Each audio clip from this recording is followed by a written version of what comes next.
وتحتها من لجج البحر وجوها من خلف خطوط عدوها. Selahaddin Eyyubi dedeniz Kudüs'ü fethetmeden yaklaşık 5 yıl kadar önce Diyarbakır'ı ziyaret etti. Diyarbakırlı kadınlar Selahaddin Eyyubi'ye dediler ki bir emanetimiz var, sana vermek istiyoruz.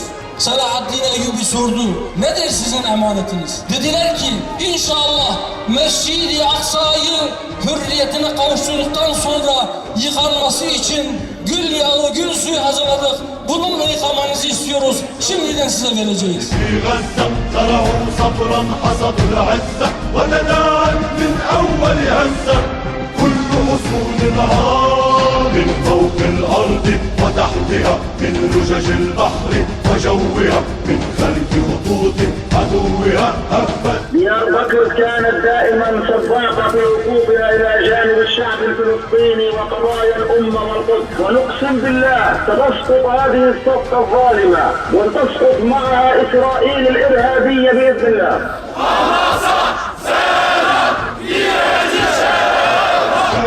همم البركان وتمزق جند العدوان وتحول وجه الشيطان أشلاء ودمار.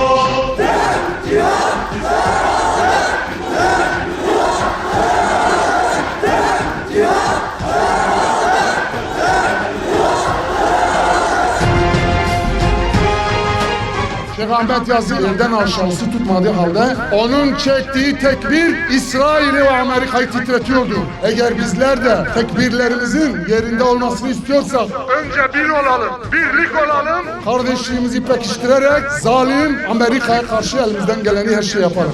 شجر النار من فوق الأرض وتحتها من لجج البحر وجوها من خلف خطوط عدوها هبت كما الأعصار.